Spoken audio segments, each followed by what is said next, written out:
What up, what up, what up, everybody? It's your boy Aaron All-Nighter. It's your boy Fifth in the building. Man, there's so much shit going on in the world right now. We gotta break it down and talk about it. Well, yes. One of the first things I want to say, guys, is share this out to your newsfeed. Share this to groups. Tag people in a post. Tag people in the comment section. Send this out to like-minded individuals in Messenger. It is highly appreciated. Thank you. Now, if you're a digital creator, have your professional mode turned on. Put @followers, @highlight in the comment section. It is highly appreciated. If you're an admin or a moderator of a group, share this to your group and put @everyone. It tags everyone in the group. And again, highly appreciated. We are streaming on Facebook and on YouTube. We're on YouTube on It's Your Boy Fifth and Street Magic Multimedia YouTube. And we are on Facebook on Joey Beck and the Aaron All-Nighter Facebook pages. So follow, subscribe, turn on notifications, all of that good shit. Yes. Now, that shit helps us with the algorithm. Now, I know algorithm's a word that we all kind of like have figured out and learned the last decade, I guess. There wasn't really a popular word fucking 10 years ago. But I seen something yesterday and I want to talk about it today. So the algorithms that we deal with are science words are it's a neuro sentence. So kind of like how Elon's talking about the Neuralink. There's this guy, Jeffrey Hinton, Nobel Peace Prize winner, for something he discovered 40 years ago.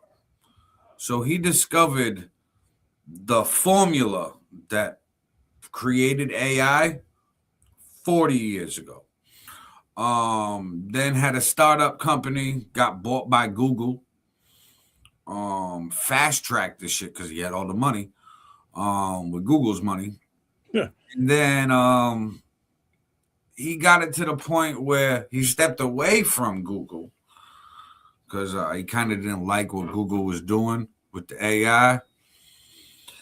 And I'm going to play a brief video clip, and then we're going to talk about how this godfather of AI feels about where we're going as humanity. Check it out. We'll talk about it. We turn now to the new warning from the so-called godfather of artificial intelligence and his message about the jobs of the future.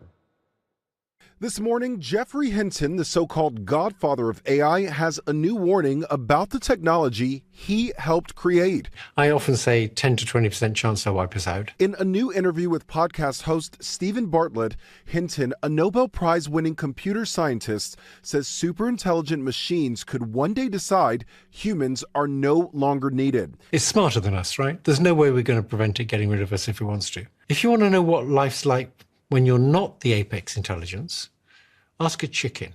Hinton also warning of the many threats artificial intelligence poses right now, including mass cyber attacks, bioengineered viruses, lethal autonomous weapons, and mass unemployment. If I was someone like a legal assistant, a paralegal, they're not going to be needed for very long. For mundane intellectual labor, AI is just going to replace everybody. His advice for a safer path? I'd say it's going to be a long time before it's as good at physical manipulation as us. Okay. And so a good bet would be to be a plumber. Still, Hinton believes there's hope, saying despite the risks, AI holds immense promise. It's going to be magnificent in healthcare and education and more or less any industry that needs to use its data. It's going to be able to use it better with AI. But he warns the window to make sure AI is safe is closing fast. We have to face the possibility that unless we do something soon, we're near the end. Hinton predicts AI will become better than people at most tasks in the next 10 to 20 years. So I actually watched that podcast, by the way. That's the Diary of a CEO. Yeah. I watch him quite a lot, bro. That's one of the places I get a lot of my information from. I watched that podcast almost in entirety, driving back and forth to work one day. It's a podcast like 1 to 3 hours long, bro. That Jeffrey Hinton guy's no joke. Bro, it was wild, bro. The shit he was saying, and how do you dispute that when that man, like they say, is a godfather, bro? Like that's the dude he's one of many, you know what I mean, that invented where we are right now, that built the algorithm for the AI, you know what I mean? Yeah. He figured out the steps of like, hey, let's predict what's next. How can we do that? And then figured out the algorithms and chains and pass it on. One of his understudies was the guy, I forget his name. It's on the top of my tongue. He's now the CEO of ChatGPT OpenAI. Sam Altman. Sam Altman, that's what it is. Yep.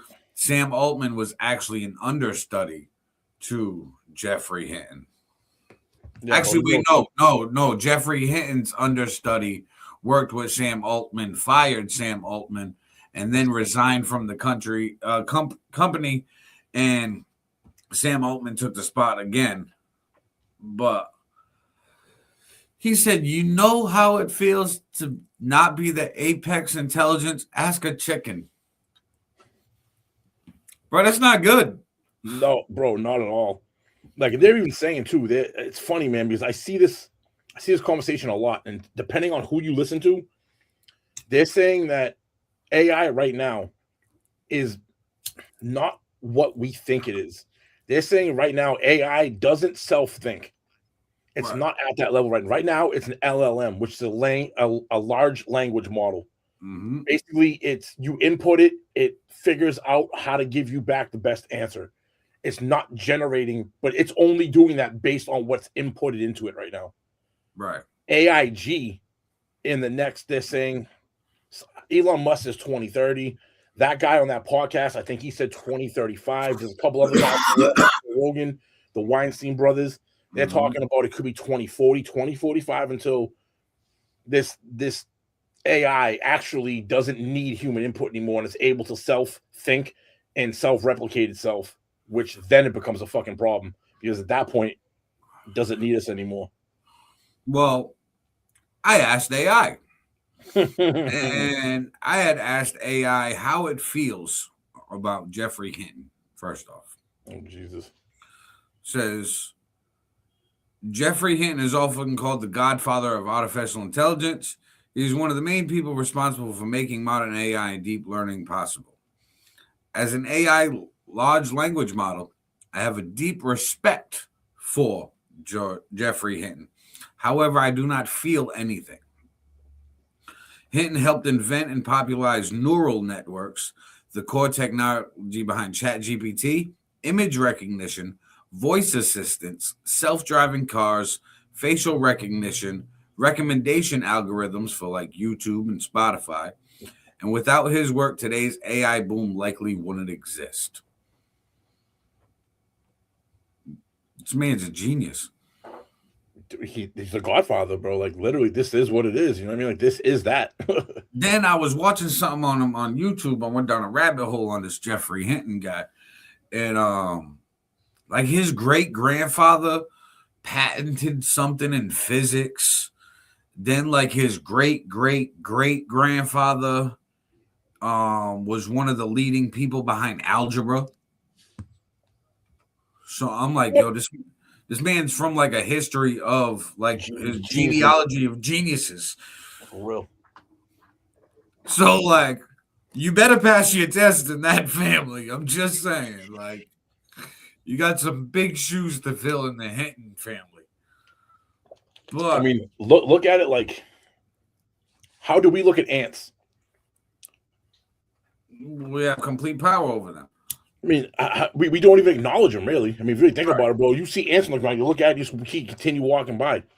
That's our best case scenario with AI in 25 years from now. That is our best case in hopes that it just looks at us as insignificant and leaves us the fuck alone. But if it views us as a goddamn threat, which is quite possibly what's going to happen, because unlike ants, we have the ability to blow this fucking planet up with nukes and whatnot, and technology that we're not even privy to yet, but they have energy weapons and shit. All this crap that we know exists, but hasn't been introduced to the population yet. AI is gonna know about that shit, bro, and they're gonna not look at us like ants. I don't think, bro. They're gonna look at us like we are an existential threat. And listening to that Jeffrey Hinton guy, there was another interview he did, one with CBS, and they have a video called "How AI Has Evolved in the Year 2025." And they did like a 40-minute segment just on him, and he was saying that picture a kindergarten class, and you as an adult walk in, and the kindergartners are running the class. It goes, that's us as humans. It goes, and AI walks in as the adult and can easily get order of the class if it wants to. Of course. It goes, we got to make it not want to. Which is where I think Elon Musk is doing the Neuralink right now. Because I think his approach, from what I've seen on the Joe Rogan podcast, other podcasts, and talking about it, he's looking at it from that lens, saying we're not compatible with what this is going to do, and how do we get on the same page? Is we need to integrate with it. Yes. Therefore, we need to become a goddamn machine, or part of a machine that can be integrated to it. And that's why I think the Neuralink is his. That's great that you brought that up, because I was going the same route.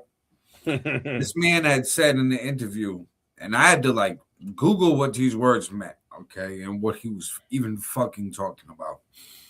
But long story short, he said that like the humans consider us as analog. He said that our brain is an analog system. So when he went to Google, they figured out how to make a digital system that's faster, more efficient, less power. He said that eventually the digital system will work until we find a new analog exoskeleton body for us. So not our analog human body, what it is now. So that would go with a Neuralink integrating.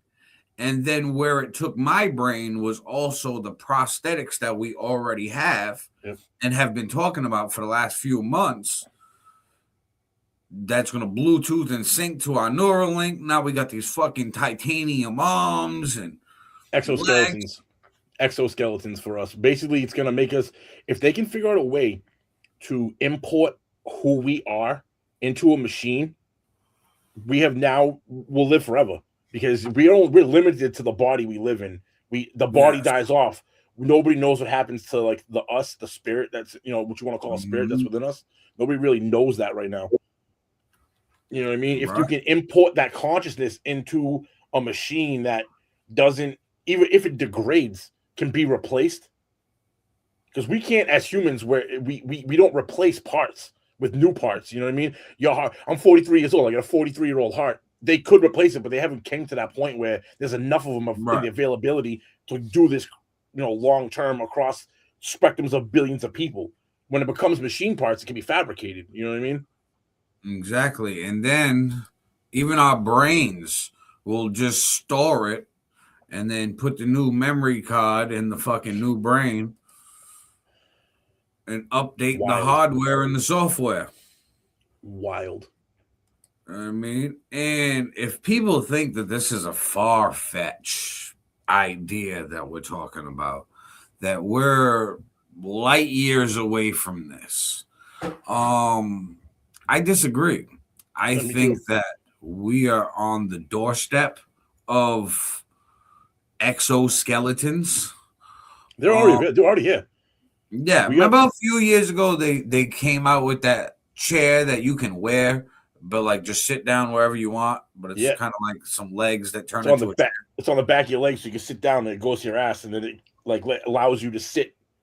Right. So wait till shit like that is really normal and implemented daily. It's going to take a big company that's a household brand to implement it. Apple. Dude, they make $1 billion a day. I saw something, they make 1.1 billion with a fucking B a day. No, what's one company? No, I think that might pass Apple with this and get it more wearable besides like the smartwatches. Nike. And the reason why I say this is Nike, and this transitions perfectly with the exoskeleton. They came out with a pair of exoskeleton sneakers that they're going to be debuting in 2026. So these will be available for purchase. I watched a video with one of the reporters from like the New York Times.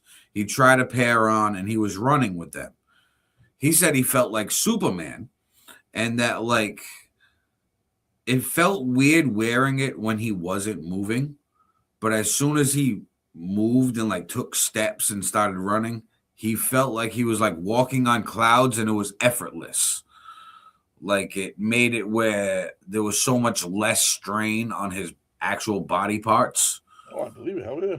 So just imagine like shin splints gone because fucking, hey, guess what? You got these shoes that got shocks in them and absorbing all types of pain from hitting the surface. Unnecessary stress on the body. The wear and tear of everyday life on the body becomes almost non-existent at that point. It absorbs. And then they say that your shoes affect your whole body, your spine, your legs, the way you carry yourself.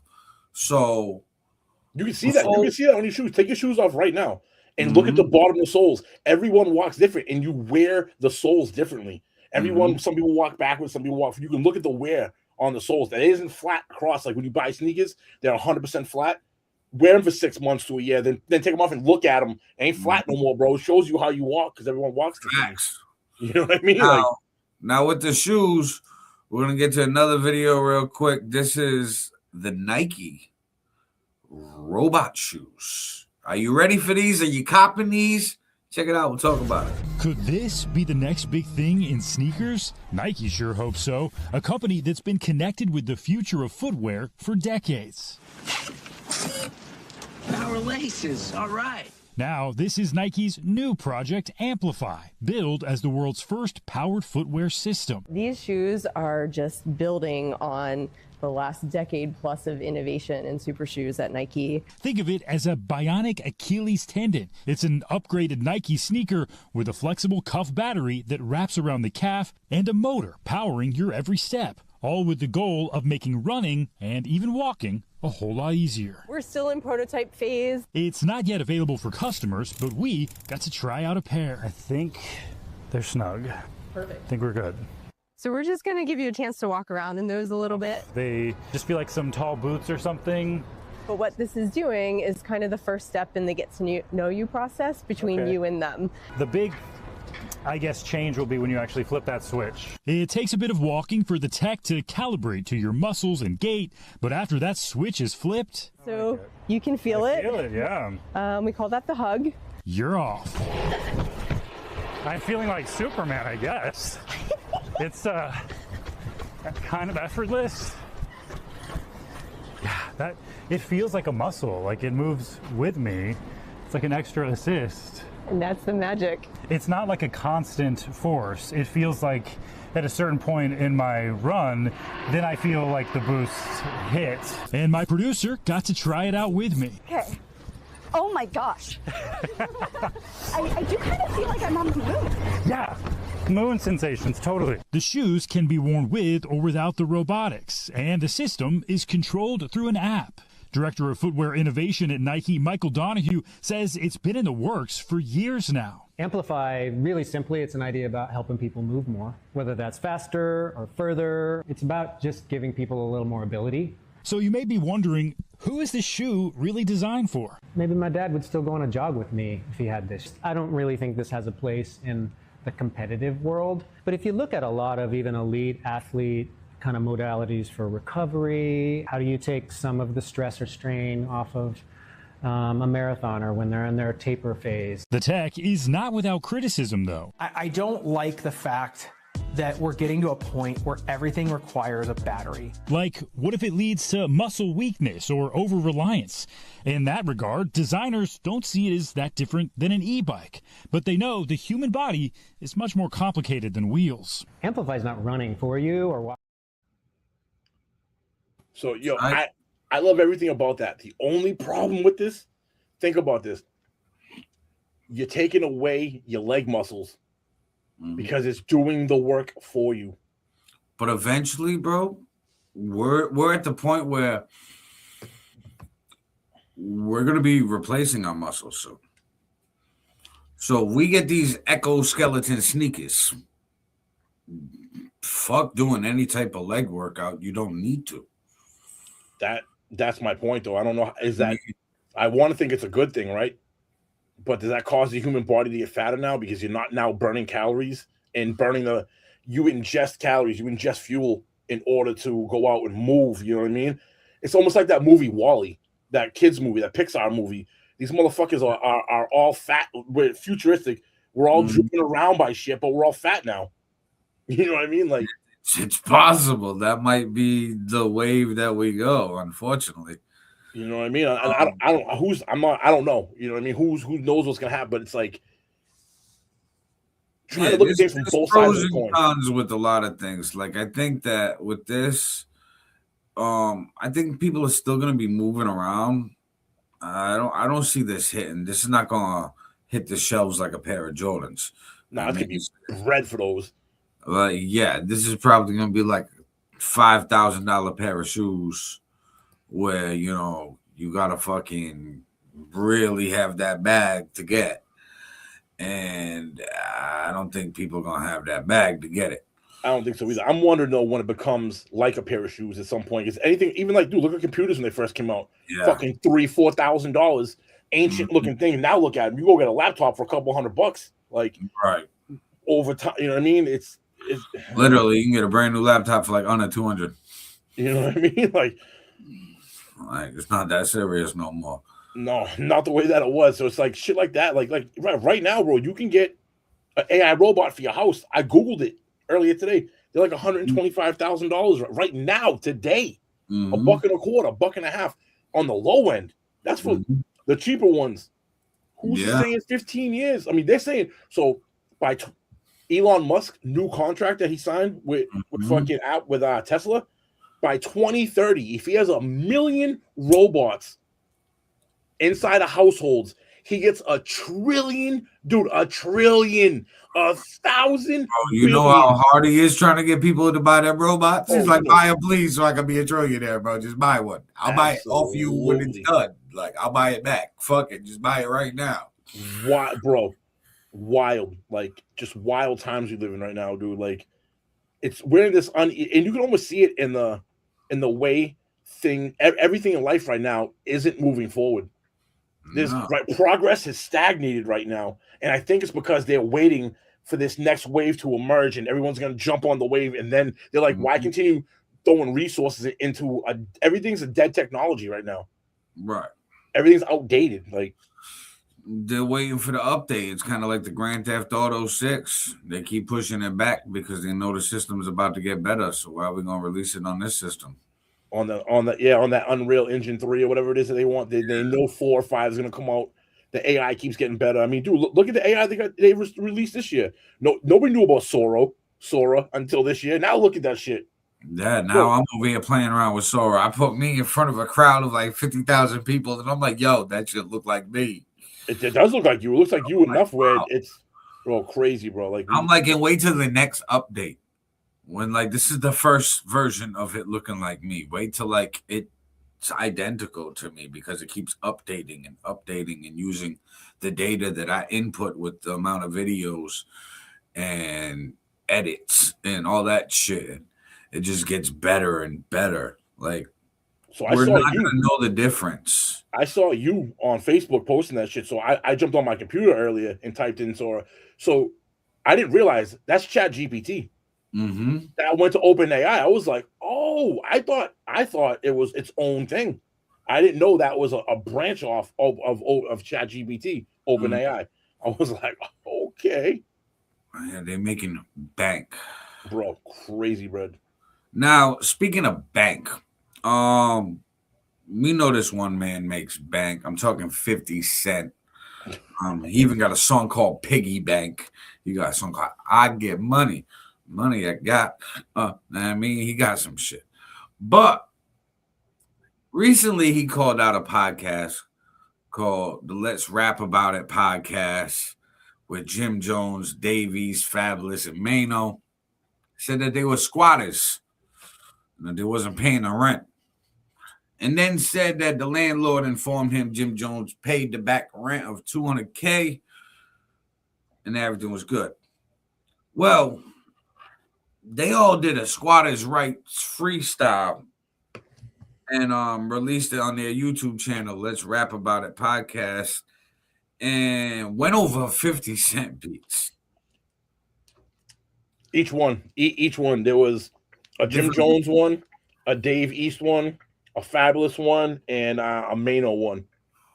Mano Disrespectful had bars went in, but I think B, C, G, it was all right. Bro, the only one that I even thought was remotely close to okay was Fabs.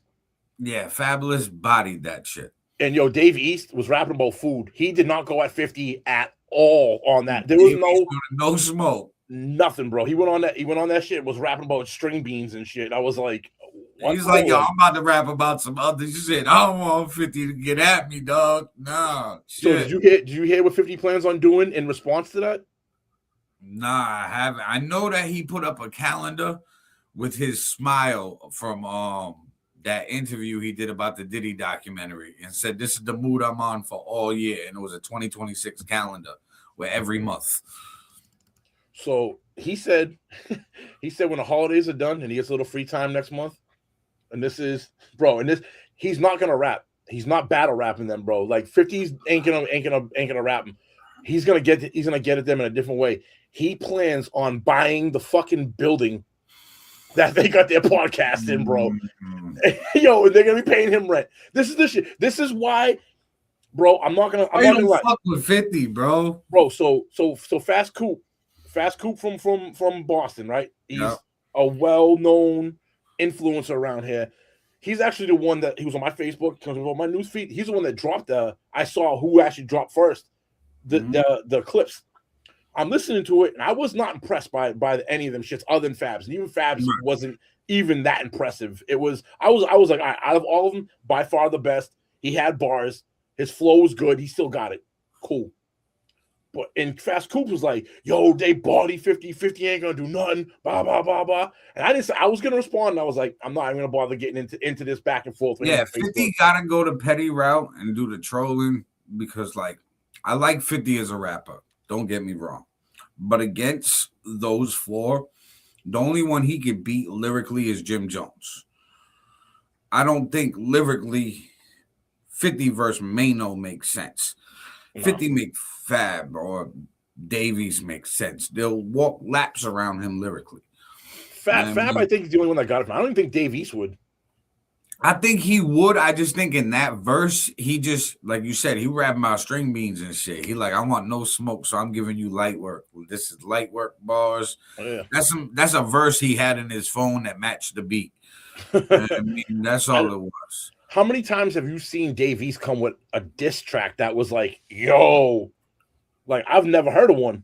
And he don't really be moving on some like diss records. But that's what I mean. So it's not his lane. So I don't see him. Yeah, that's not a matchup. That's not a good matchup. Yeah, he more of a cool, calm collective. So like I would want to see 50 bring out Lloyd Banks, even though they kind of having their own disagreements. But bring out Lloyd Banks for Fabulous because their wordplay together, that would be nice. But we're gonna play the Fabulous verse real quick so you guys can catch it. This got the lyrics on it too. Dope. And he mentioned something. He said, your shorty got hot showered.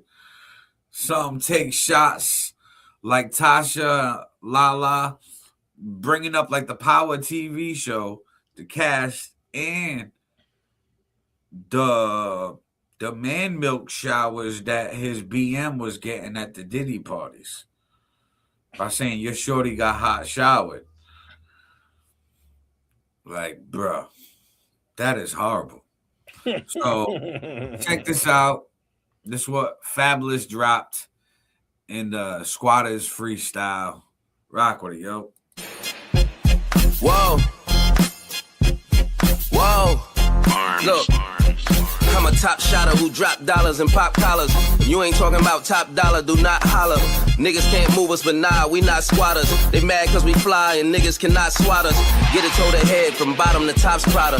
Them window shoppers ain't really gon' cop nada. My dog told me give him the word and shots follow. I let him off the leash like Nino's Rockwaller. You know I got power, your shorty got hot showered. Catch her tryna leave like Tasha shot Lala. The bitch not Mala and nigga you not Allah. Y'all both meet the creator, his first name not Tyler. The blick like a magic stick, yo top walla. Roof going, Dre and Snoop in a drop collar. Screaming let me ride, them youngins got diabolic. They will leave your whip leaning like they pop hydraulics. None of my ops valid, they singing the cops ballads. None of them want beef, they ordered a chopped salad. Cause how the fuck you niggas got brolic but not solid and be trying to pull cars like we don't got wallets. Like how do niggas not in the jungle talk to Wallace? How is these grown ass men acting childish? How is these bum ass niggas speaking with stylists? When I was so fly, it made my bitch a stylist. They can't stop us from scoring, they gotta foul us. Can't stop us from scoring. Hey, we met at a pop gala, I call her the top scholar. She come and drop knowledge like she from a top college.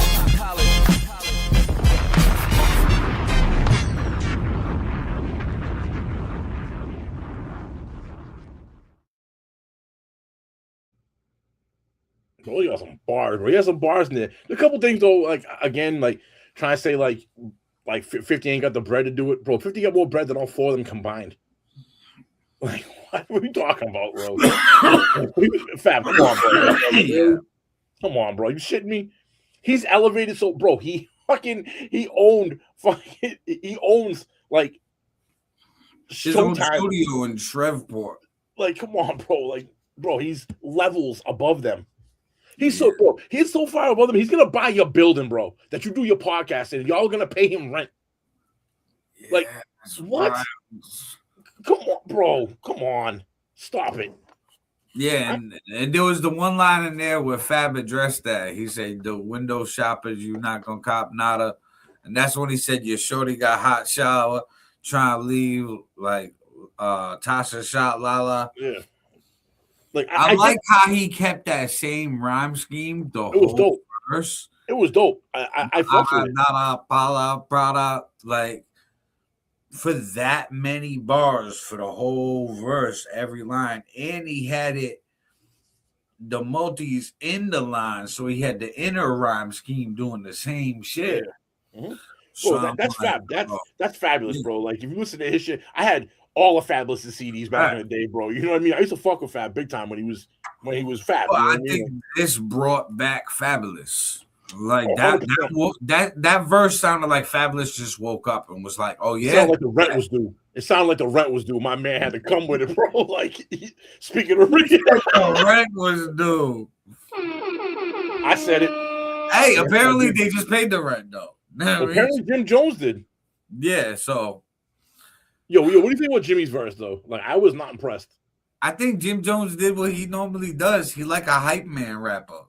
He just like raps and just he the drug dealer that try to be a rapper and can be a rapper because he got money and like he got some goons with him. So they're like, yeah, that's fire, but they don't really tell him it's like not fire. He got writers, bro. Think about it, yo. Like, do you think him? And you're right, being part of the 9 Trey, the whole thing with 6ix9ine and shit. That whole part of his life is for real. But you think someone like that comes and writes the song "Bowling"? I think honestly, I think that was luck. I think that was perfect time, and that was luck. It's his style. Bowling's Jim Jones style, because I used to be big on the Dipset and Diplomats, Purple City Bird Gang, all them.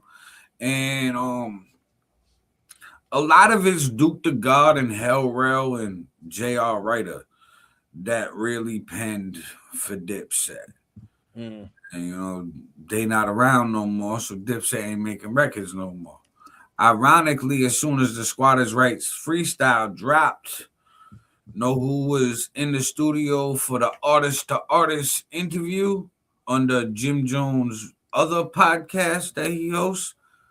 Diplomats, Duke to God, Hell Rel.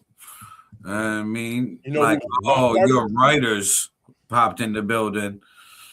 Who's cool with 50 now and is also used to be real cool with Jim Jones, who's not getting in the middle of this? Cameron. Oh yeah, Cam. He ain't want nothing to do with this, bro. He ain't said nothing, bro. He's cool 50 now. Yeah, I think he's still gonna talk about it, but he gonna play neutral. Yeah, he ain't taking Jimmy's side, bro.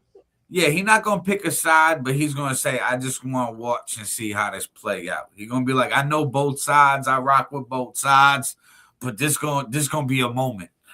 So like, because Jim Jones is petty too, and 50 petty too, but he just got more money. So like, he's petty. That's what the pettiness can be times 100. So yeah, I mean, I just don't get like at this point.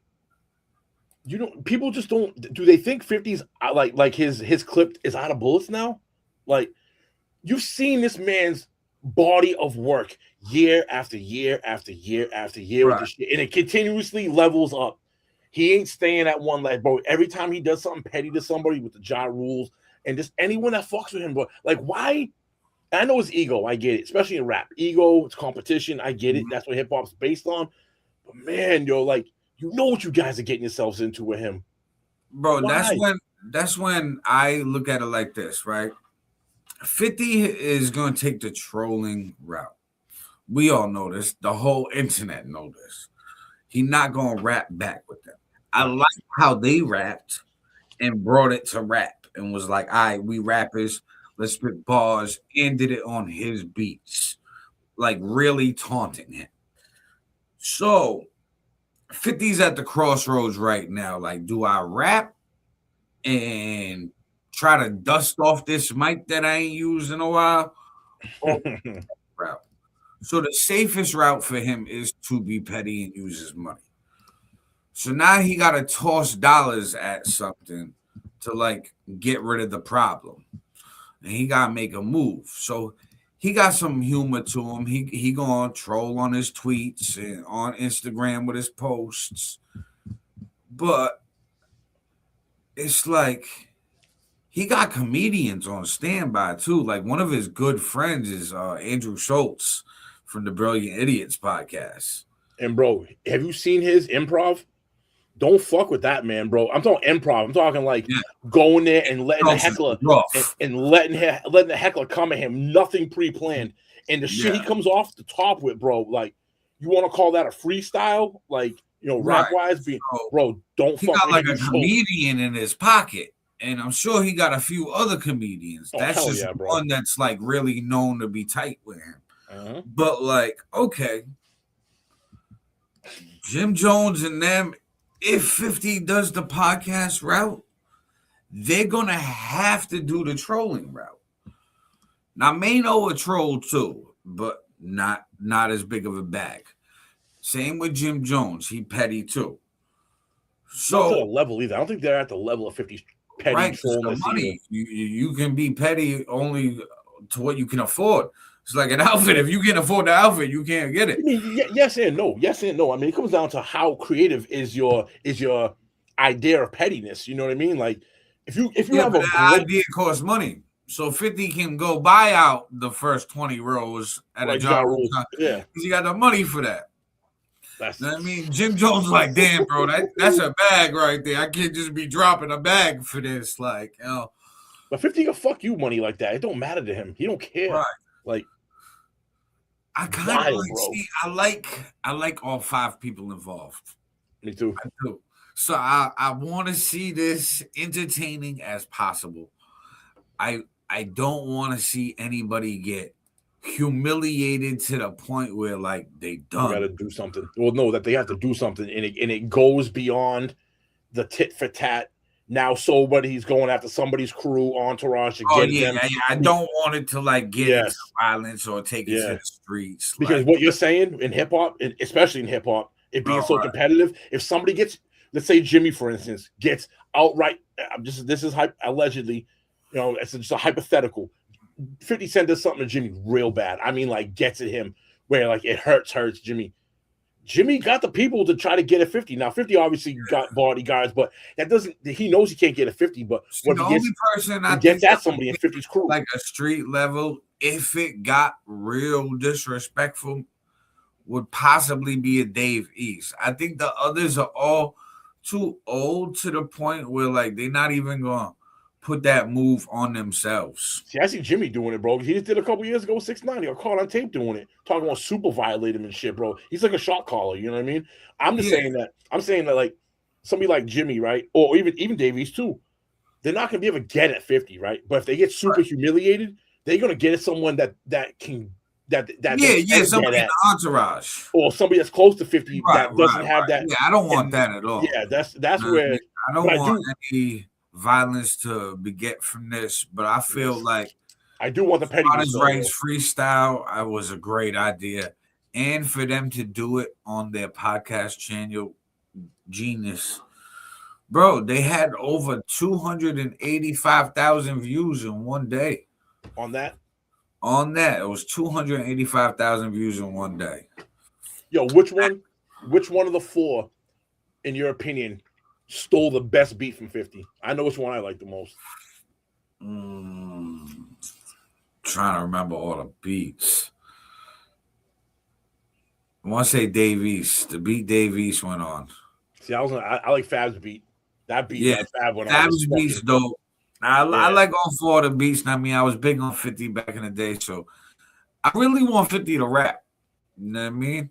I think right now this would shake the fucking game up. Oh, if he came back and actually on wax? Bro, say 50 and the documentary and everything he's doing. So early 2026, you gotta think all these old acts been coming out 2025, dropping new music, new projects. 50 just came back from a world tour. Like he got music he could just perform for life. But those fans want something new. Say he uses this opportunity, hypothetically, to fucking drop a new project and have his normal like 50 Cent records, but like a few trolling records, like a brand new How to Rob. Like a piggy bank. Yeah, like all of that, where he's coming at these rappers and exposing them, rapping about Diddy, rapping about Ja, rapping about Jim Jones, Davies, Mano, Fabulous, and now all of them have the light on them where everybody wins, everybody makes money. It's good for the culture that way. It's good for everybody. It's just, you know what I mean? Like, nah, bro, you got it. You're on it. And the best part about that too, if he was to do exactly what you're saying, because his next target is Diddy, but I saw his Instagram post and said, King LeBron, you ain't out. You're my next star. So when with the French made outfit. So when he goes at LeBron to drop that too at the same time, you want to talk about a shakeup, bro? Earthquake. And 50's already smart enough that in his Power TV show, it's his song as the fucking intro. So anytime it gets viewed, the sync licensing on it gives him a stream. Yep. You know what I mean? So that's the music royalties. Per viewer. Right. So it's like he getting fucking 60 million views. He's like, bang, that's 60 million streams this week alone. Appreciate y'all. Thanks for the 600K. Give me my money. Thanks for the 600K, guys. Put my music on my show. Call it a day. Oh, bro, and I might act in it too. Bro, imagine he does that next season, but puts the diss song to them on there and just replays that motherfucker every week.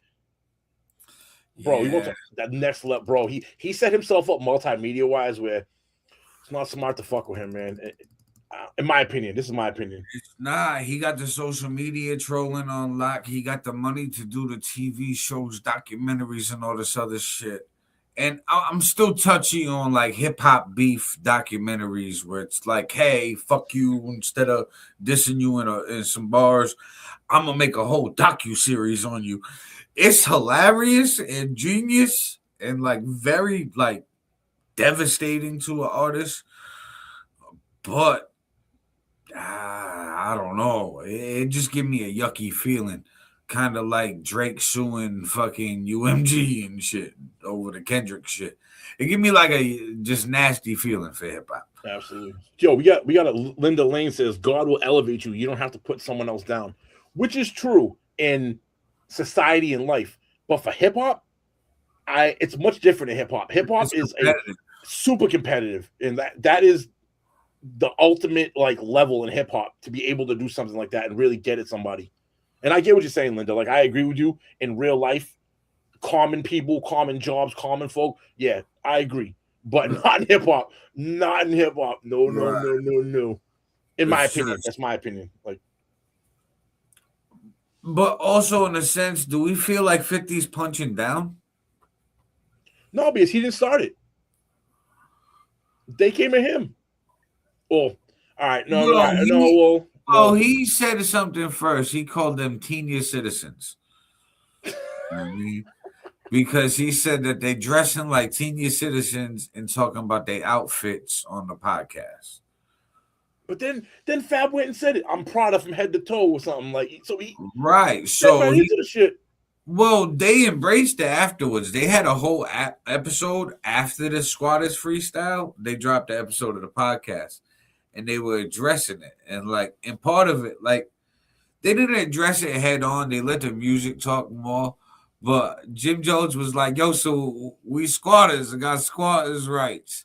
And they were joking. And Dave East was like, yo, pause. And then Mano was like, why is there a pause on squatters' rights?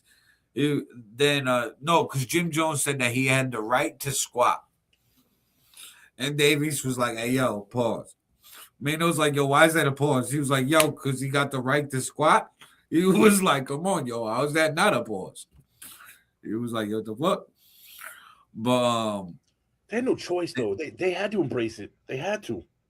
But it's also genius marketing. Like for all we know, they could be all perfectly cool in the background. You know what I mean? WWE style, bro. Like we gonna come out in public sphere and yeah. Because it was a freestyle. Yes. But bro, them are copyrighted beats. How are them shits not flagged and muted on your channel? The only way they didn't really alter it, they just threw their vocals on. No, but the only way you can really get around that, we both know it, promotional use only. They didn't monetize it. It didn't gain them any money.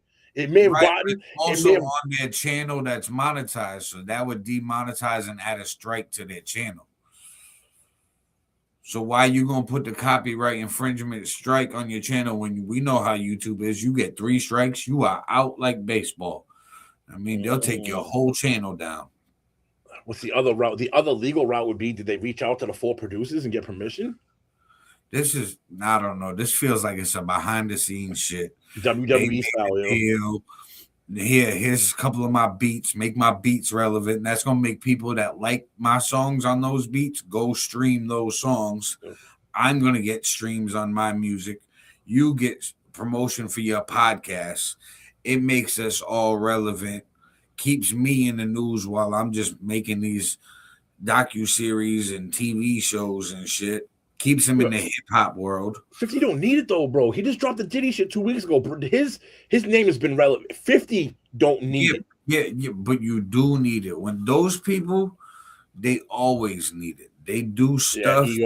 As soon as the word stops being talked about, like the Diddy doc was #1 and hot for like 2 weeks.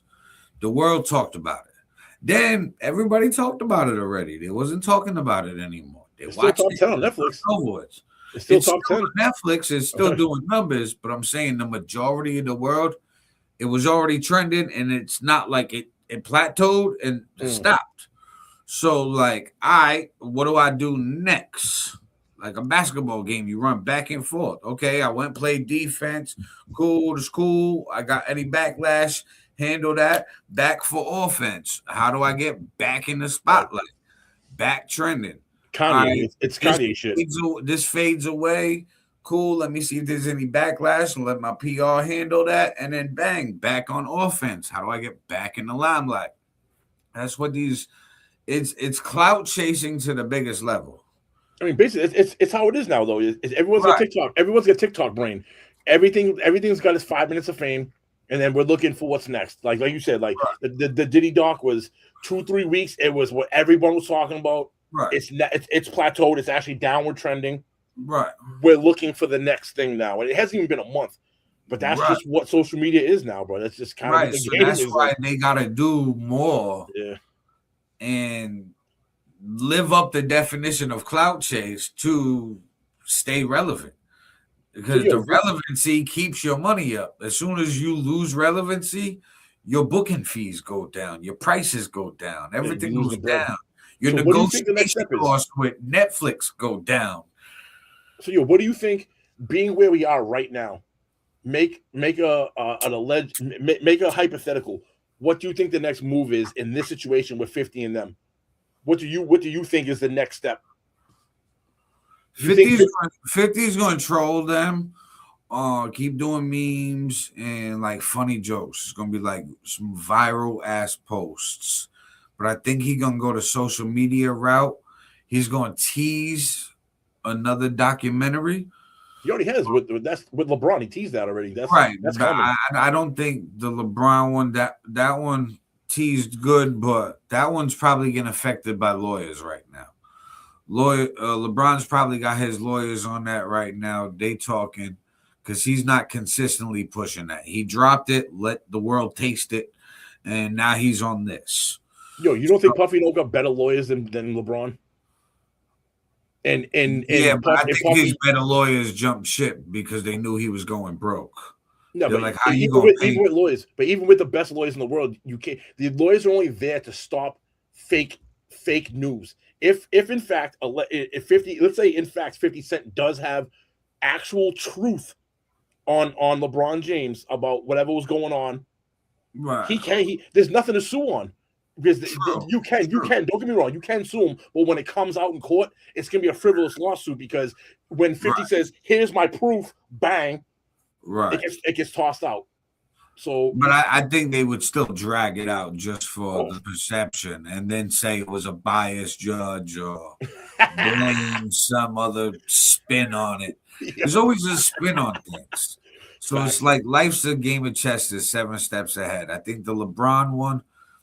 That one's sitting on the back burner right now. There's this. Do you see that coming out first quarter 26? You think in the first Q1 he drops that? The LeBron, no. Yeah. Or I don't think he drops LeBron in 2026, and if he does, it'll be fourth quarter. Just like the Diddy documentary. He talked about the Diddy documentary before Diddy got raided. He said that he was working on it, and then it took 2-3 years. I mean, it's going to take time. No, I definitely agree. I'm almost wondering if during the Diddy process, he came across this LeBron shit and goes, "Listen, we're going to duel this." Of course, yeah. You know what I mean? So he's probably, I'm hoping this is just because I like this kind of shit and I'm all for this. I'm here for the show. Yeah. I hope he drops this sooner than later. But you're right, though. He did. Yeah. He teased Diddy forever before he dropped the water right now to see what it is, to see the backlash he's getting. He's guaranteed dealing with LeBron's lawyers who want this gone yesterday. And LeBron's going to pay big dollars secretly to make sure the French-made outfit goes away. So there's going to be a lot. I mean, oh, man. But it's like, I think his focus is on this right now. He's got another project, I think is it might be a religious project he's dropping. I seen some post about Moses. 50? Yeah. So I was like, I don't know what he doing right now, but he getting average household money right now. Hold on. Yeah, Moses the Black. is an upcoming 2026 crime drama film executive produced by 50 Cent through G Unit Film and Television, starring Omar Epps as a Chicago gangster seeking redemption inspired by the 4th century saint, with Wiz Khalifa, Quavo, Chuck Woogie also in the cast, set for release on January 30th. So first quarter, he's dropping a new fucking movie. You know what I mean?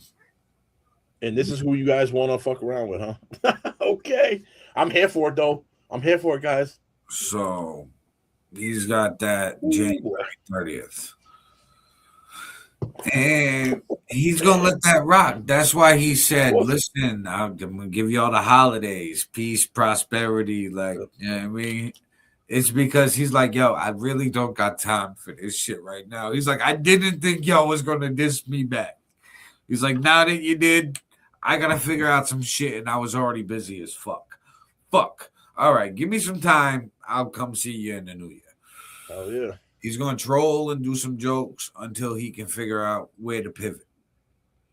Because January comes, he's going to be promoting this movie.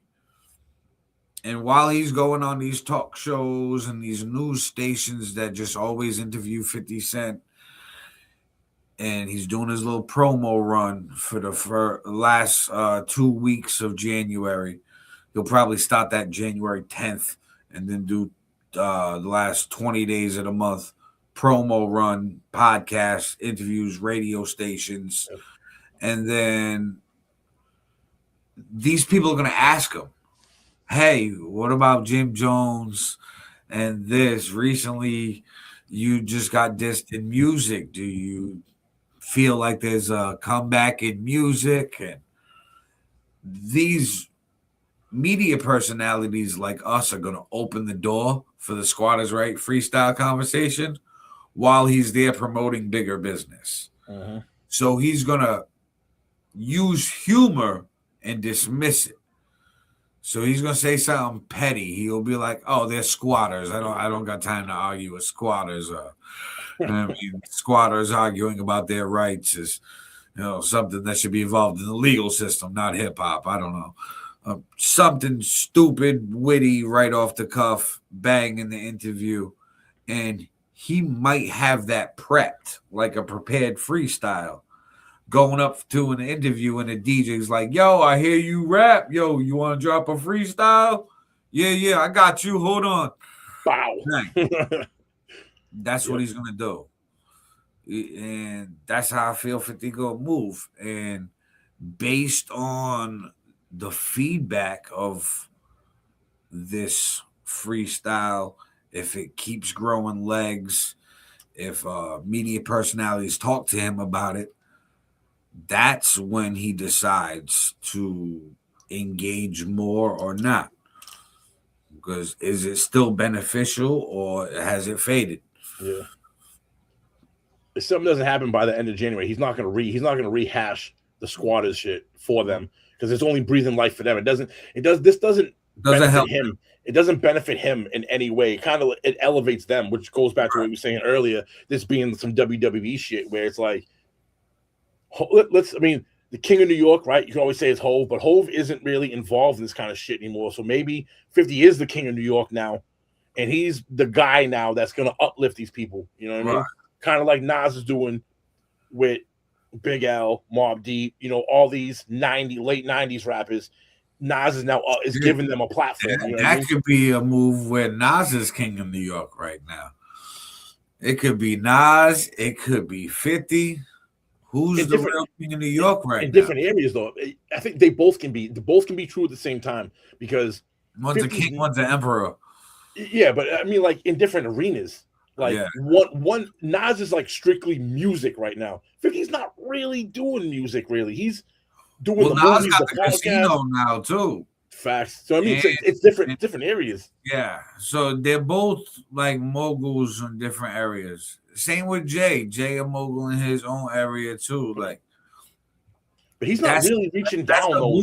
That's the blueprint, though. It seems like to become that king level of an artist, like a Jay-Z, Nas, 50 Cent. in the birthplace of hip hop in New York, you have to have multi lanes and brands all under the same umbrella that hit. Jay-Z had Rockaware. Now he's got Paper Planes. He had Armadale Vodka. He's got Ace of Spades, Douce Liquor. So he's got liquor, clothes. He's got a weed brand now called Monogram. So he's into the cannabis. 50 Cent was selling vitamin water, sneakers, clothes. I mean, so he went the clothing line route too, and then realized, hey, yo, this is where you do it. Vitamin water for 100 million, sold it. You know what I mean? Like he's been in there. Yeah.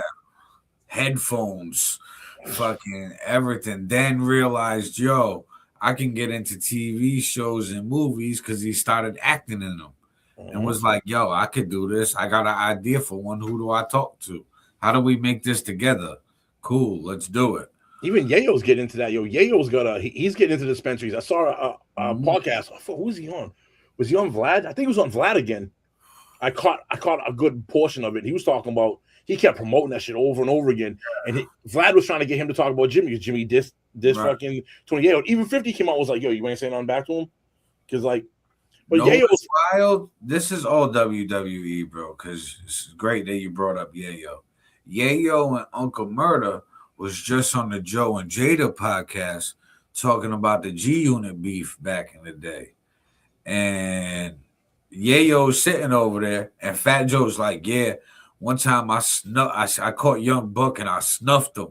Da da da. And it's like, oh, obviously you're gonna talk about the only member that they're not talking to right now. So like, yeah, but Buck's doing his own thing independent. Yeah, no, but he came back on a track and said something about that. He brought it up on a song recently. Yeah, recently. But what I'm saying is, like, he's doing that independent. It's not G Unit stamp. Yeah, he's on his own. So, Young Buck is Young Buck. Yeah, Joe gonna say it to the G Unit artists and get the publicity, because Uncle Murder and Tony Yayo about to have a podcast. This is gonna be all like podcast type beef. Actually, me saying that out loud, that's probably what 50 gonna do. He gonna be the first guest on the Tony Yayo and Uncle Murder podcast in 2026 and address the Let's Rap About It podcast to help his brothers plateau, like peak their podcast on day one. And now everybody gonna tune in because, yo, what's episode 2 like? Yep. Who's gonna be the guest? It's wild. 50 was crazy. Right. And 50 gonna call up some friends and be like, yo, go on my homie's podcast. I mean, we know how the podcast game works, so it was popping off, yo. And not for nothing, but your boy Fifth and your boy Aaron All Nighter, we've been here for a couple years doing this, man. We was well ahead of that curve. Way ahead of the curve, yo. Didn't know this was gonna happen. Speaking of knowing how podcast was gonna take off, Netflix $1 billion deal with iHeartRadio to bring their podcasts over to Netflix. Spotify too. $200 million out of that went to Charlemagne the God for him to have his podcast network there.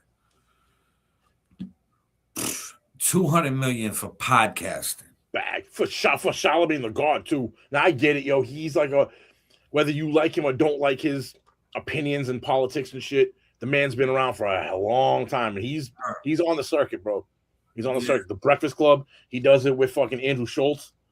You know what I mean? Like he's around the circuit everywhere. Absolutely. Interviewed everybody. Now, speaking of celebrities and all this shit, yo, remember Orlando Brown? How can I forget him, bro? He pops up on my timeline. Gosh? Bro, he talks mad shit, bro. Him and that girl, Jaguar. Yeah.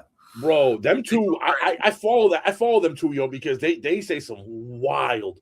I'm surprised he's still alive. But for real, Orlando Brown got a gourmet chicken spot now. And what's gourmet about the fried chicken is that he brings it out to you. So this man is down bad to the point where he's like, listen, we gonna make some chicken and I'll hand deliver it to everybody. Just pay more for the chicken. So you get the chicken and the meat and greet at the same time. So check this out. We'll talk about it. All right, y'all, I'm back. So right now, I finished video number 3. Now I'm trying to do video number 4, which is me trying celebrity food. And right now I'm in Phoenix, Arizona, waiting for Orlando Brown to pull up with my fried chicken. I've been waiting for 40 minutes. 40 whole minutes that I could have been on the road driving back. 40 whole minutes that I could have been eating something else. So when he pull up, this chicken better taste good. It better taste like it was worth the wait, or we're gonna have a problem, a big problem. I got my baby in the car. Got my dude in the car, and I'm in the car. Where is Orlando Brown? I'm wrapping this up. This is my last stop for the day. Before I go back home, I got 3 hours to drive. I'm trying to wrap this up. I was trying to wrap this up 40 minutes ago. I was supposed to be gone at 3 o'clock. Not sitting here waiting. So I paid $13, and at this point, I'm about to leave in a minute and say, forget them $13. Forget you, Orlando Brown. And forget that fried chicken. That's where we at right now, y'all. It's 3:40, 3:43. Where is Orlando Brown? 2,000 years later. What's good? All right now. What it do? All right now.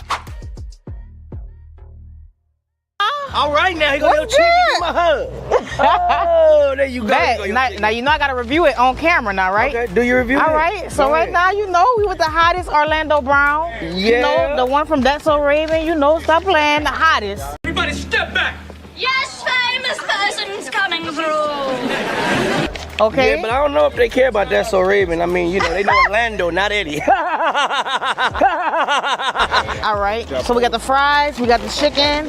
Stop playing. All right. So let's see how this tastes now. It better taste good now, cause it look good, smell good, but do it taste good? Let's see. All right. Okay. Working with something, huh? It's buzzing. Okay. It's buzzing. You ain't the one that cooked this, huh? I had to dip it a little bit. Yeah, you had to do your thing. Dip it a little bit, you know what I'm saying? Whoa, brother, whoa, now. You got too much dip on your chip. And leave it in there so we can, you know what I'm saying, get a little golden. For sure. Crispy and shit. I like it. I love it, actually. It's really good. Good flavor. That's what's up. Tender chicken. That's quality. Okay. Let's take a picture. All right, let's get it. Me and Raven again. Get your ass over here, Raven. Raven without her fucking face on, playing games and shit with Orlando Brown. Come on, let's get it.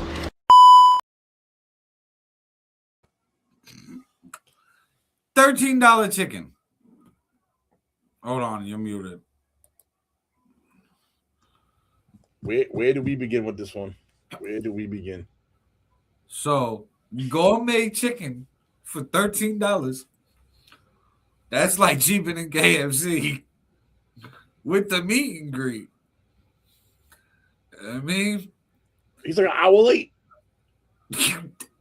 That's what you get for $13 in Orlando Brown chicken. My other question is, right? Let's just hypothetically it looked say like he was DoorDashing. No, so let's hypothetically say like this thing takes off. How can you possibly deliver everything?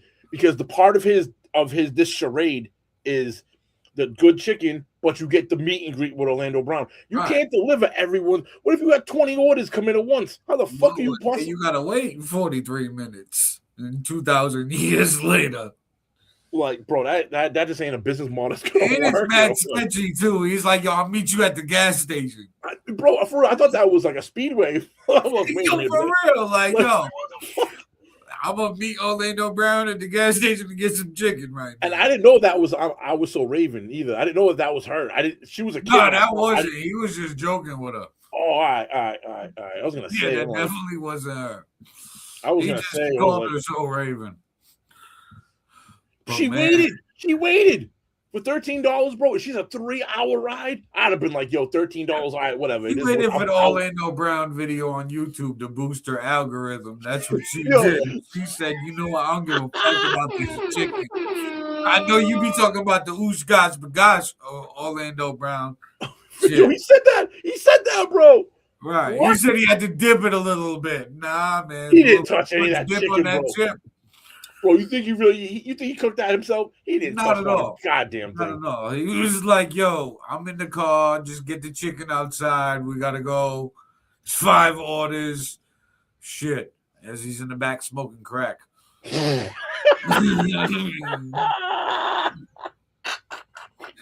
2025, 2026, people.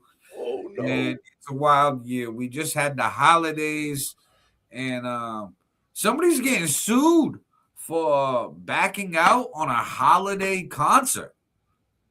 Let's talk about this. A jazz musician recently said that they was not performing at the newly renamed Trump Kennedy Center because of the Trump name.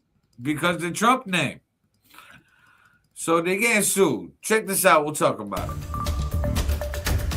The president of the now Trump Kennedy Center has threatened to sue a performer who called off a Christmas Eve performance.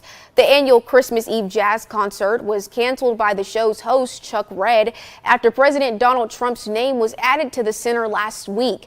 In a statement, Red said he chose to cancel the event when he saw the change of signage. On Friday, the center's president, Richard Grinnell, criticized Red's move. In a letter first obtained by the Associated Press, Grinnell called Red's decision a political stunt and intolerant. Grinnell added that the center will seek $1 million in damages. Bro, like, listen, I get people feel real strongly these days about politics and politicians and whatnot. But bro, you're gonna lose an opportunity like that because the building's got Trump's name on it. Who the fuck cares? Go get your bag, bro. Go get your bag. What are you doing? And now you're gonna get sued. And now you're gonna get sued and lose a bag instead of gaining one over a fucking name on a building. Yeah, fuck. Get out of here, bro. The name of the building at this Who cares? I mean, we in 2025, 2026. Names on these buildings don't really mean much. They get updated all the time.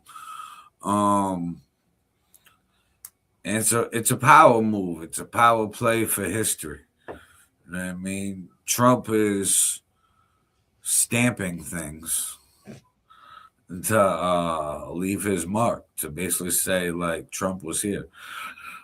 He's always done that, bro. Everybody fucking owns he does that. Trump Towers, Trump Golf Course. Likes his name on things. For real, bro. Stupid, man. I think it's dumb. I mean, I think it's dumb as shit. Not only are you losing out on a bag, you're about to lose on your money.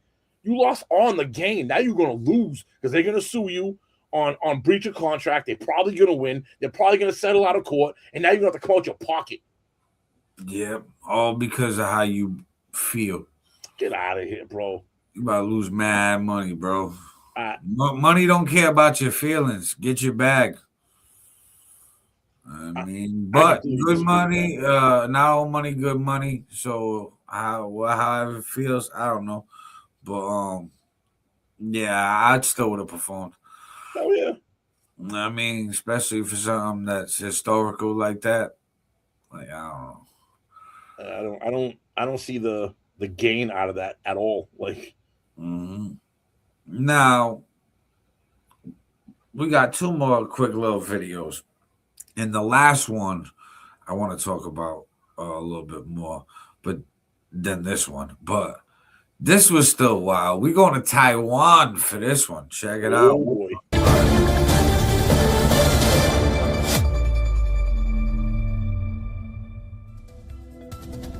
We start off with some breaking news from East Asia. A major earthquake has taken place just off the coast of Taiwan.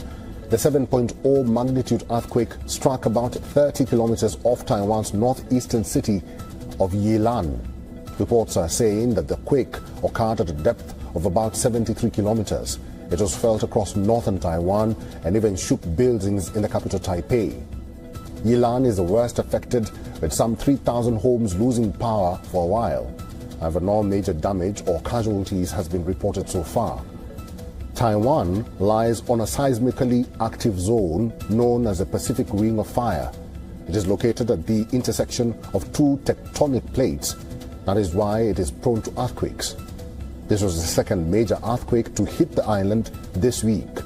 A 6.1 magnitude quake struck on Wednesday near the southeastern city of Taitung.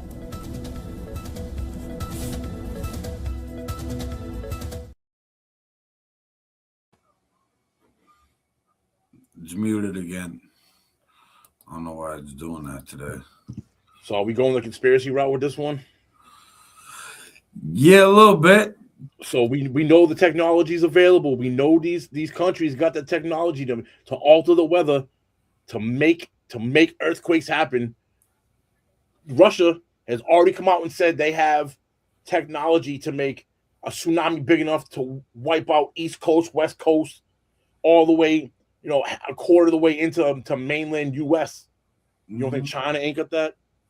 Right. China and Taiwan, bro, they about to And 2 earthquakes in 1 week, a 6.6 and a 7.1 in the same area. Normally with earthquakes, when they happen in one spot, because of tectonic plates, the way that they're covered, you'll catch one in one spot and it travels and usually amplifies or goes down. But then when it hits again, it's hundreds, if not thousands of miles away. Right. Not in the same vibration area. Shift to the next spot. Yes. Pick up. But yeah, I don't know, man. It's getting real spooky out here. For real. So it's a wild world we live in. Man, everything's gonna be changing. You ain't lying. We've been saying that for a while. And yeah, so I definitely think there's something funny about the 2 earthquakes in 1 week, same place, same kind of magnitude, like only a 0.5 difference. Like, come on, bro. Nah. You're not gonna insult my intelligence. Then speaking of not insulting our intelligence, we gotta talk about Minnesota. We gotta talk about Tim Walz. We gotta talk about this Somali daycare. They got no kids. You know what I mean? Bro, that's much bigger than that, bro. That is a fucking piece of the pie. What's going on with Somalia and Minnesota, bro? We got a clip? We got a clip? So we'll talk about it. GOP Majority Whip Tom Emmer is demanding answers from Minnesota Governor Tim Walz. This in response to a YouTuber who had posted a video of himself trying to confront employees of a Somalian daycare center in Minnesota that had misspelled signage. The video, which alleges the daycare is fake, says the facility had received $4 million in state funds. This comes as Walz's administration faces allegations of widespread fraud connected to state social services. Oh, man. So, talk about the widespread fraud. All right. So, this has just been coming out the last couple of weeks too. This is in its infancy, by the way, guys. My opinion. Everything I'm about to say is allegedly, in my opinion only. How I view it. Started off a couple weeks ago with Tim Walz. I don't know if they audited, but it came out that there was a food program going on with the Somalis. They were supposedly the amount of money that the Minnesota went to the federal government to subsidize for meals for these Somalis children that are under 18 was something in like the billions of dollars. The amount of meals, even if you gave each kid 3 meals a day, didn't add up to the amount of kids that was in Minnesota blanketed every race. And these numbers ain't adding up at all. They're saying right now, nothing, man. They're saying right now that this is in the billions of dollars, if not hundreds of billions of dollars, because it's been going on before 2020. That's 5 years, 6, 7 years worth of this. Now they're saying the daycare. So now what I feel like what we're going to see is it was the food, it was the daycare. What's the next thing that's going to come out that they were gaming the system with? And the thing after that, for the kids to daycare. Everything, bro. This is going to come out where, and Tim Walz, let's not forget, was supposed to be VP with Kamala Harris. So he's in the upper echelon of the Democratic Party for running nominees. Bro, this just wiped any chance of him coming out. Gone, bro. Wiped out. And now you're going to start bringing the federal government involved in this, because now you're talking about billions of dollars that are illegally being categorized for things that they ain't there. So it's fraud. Now you don't have the federal government come down upon this, bro. Yo, this is the tip of the iceberg. Shit like this has been going on for God knows how long. Time is going to tell. Time. In 2 weeks from now, when we do the next pop-up podcast, I bet you there's already more momentum in another area. There's so much more, bro. This is crazy. This is crazy, bro. And Matt, just think about this is one of 50 states. One. Imagine the fraud if Minnesota's doing this, and I'm not even saying red or blue, none of that. Let's just count it as because the Republicans in the red ain't immune to this either. They do their own shit in their own areas. So if Minnesota's doing this for billions of dollars, hundreds of billions of dollars, whatever it is, right? What about the other 49 states? Add all that together. Are we talking trillions of dollars in fraud? That's taxpayer money. Your roads got potholes in them. People, we are homeless and shit. We got fucking things going on that this money could be going to real things. Unemployment going up a little bit. You know what I mean? Like, bro, what we doing? I think this is unfortunate because, especially with one of the videos we played earlier, to combat a lot of this fraud. Human are fraudulent by nature. Facts. Greedy with money, all about themselves. So, to combat that, I can see us using AI. And the more we use AI to control decision making, I had asked AI earlier about the phases, and it had mentioned like different scenarios. Because I literally asked, does AI plan on taking over? I mean, I asked that too. And it gave me like 3 different scenarios. I was like, the prompt was, will AI take over or could we still coexist? And it gave 3 scenarios. One where we coexist, and then one where it takes over tasks that are like remedial, like Jeffrey Hinton was saying, like secretary work, paralegals, shit like that. He said in that long interview where he said, you know what's good to be right now? A plumber. You know, stuff with your hands because a tradesman. The tradesman, because robotics ain't there yet to do the physical movement. Yep. I mean, but it still says like, damn. I think the step in between.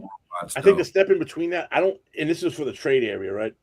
I don't think we go from 0 to AI taking over trade. I think we're gonna get to a point where, and this goes to your exoskeletons come into play big time, where we're gonna play Avatar. I'm gonna be in my house in a circle with a suit on, controlling a robot at a job site, doing as the intermediary until that technology is advanced enough where they want to talk about climate change. I personally don't believe in this shit, but if they do push it, now I'm not, and I travel for work now an absurd amount of hours a day, 2 to 5 hours depending on where I am travel time. That's for one person. I'm one person. Take that away as a mass amount. I'm not the only person that does that. You know what I mean? Especially in the trades, bro. We travel a lot. Why do you think they keep pushing the last few years so much more public transportation? They want cars off the road.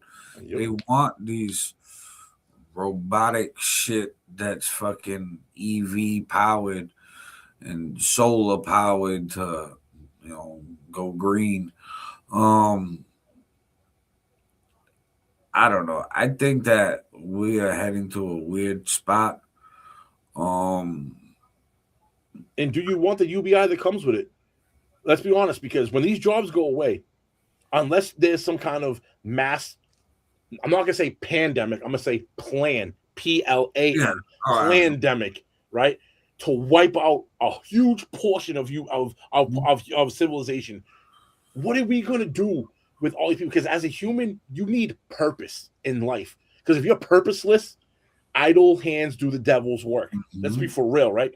So if there's no purpose in your life, a lot of people use work as the purpose. Take that away from people, and what do you have? You have a lot of purposeless people, bro. That's a fucking recipe for disaster. I think, you know what I mean? A lot of these people could become purposeful if they're smart enough, to the point where we're early to the curve with podcasting and content creation. Content creation when everybody's home scrolling on devices is the new wave. But is everyone going to get on board with that though? It's not for everyone, or everyone would be doing it now. Because if when you ask kids in school, what do you want to be? The number one answer right now is an influencer, which goes to what you're saying. You know what I mean? They want to be the influencer, right? But that's not for everyone, because is it like right? I think the next generation's already pre-planned to be influencers.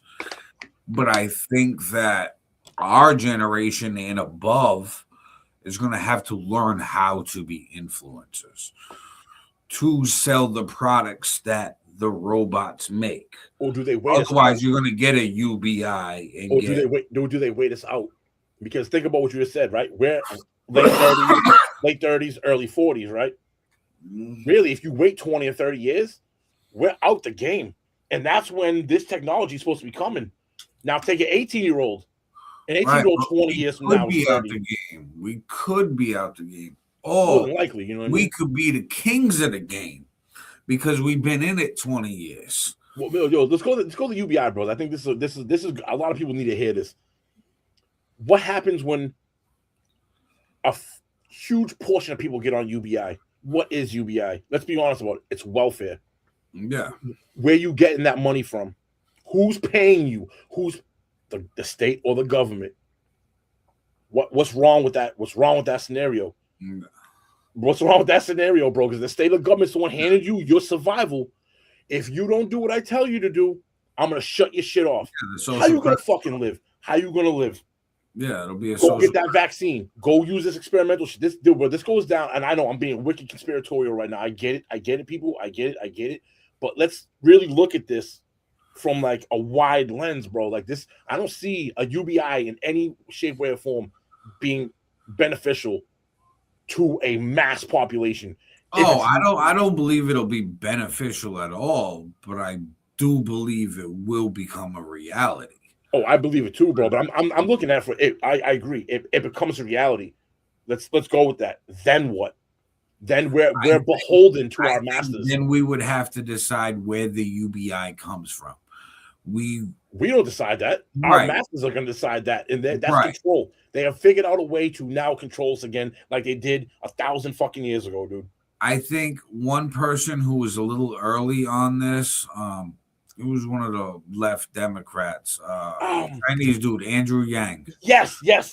He called it a freedom dividend, and he wanted it to come from the tech companies because he said that the tech companies don't pay no taxes. And on top of them not contributing back to the government, we use them every day. Yes and no. He's right. And see, he's telling this is the half the story again.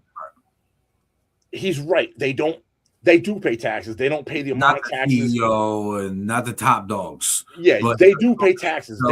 They don't pay on when you say Elon Musk, let's just say he's a trillionaire.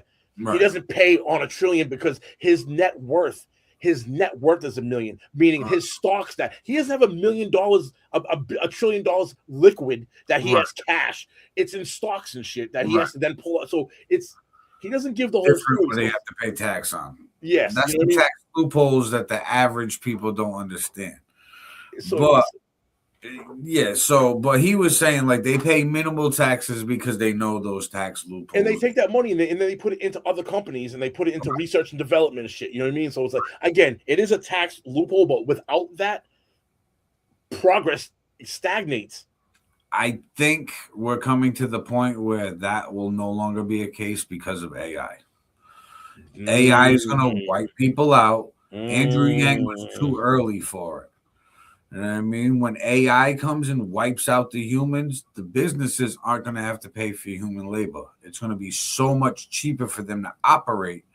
We will be the labor programs. We will be the label for the AI. The AI is going to keep a certain amount of people around. Yeah, a certain amount, but it's still going to cut down like 80% of the work. No. What I'm saying is we become the labor workforce for AI. AI is going to use us as slaves. We're going to become beholden to the AI.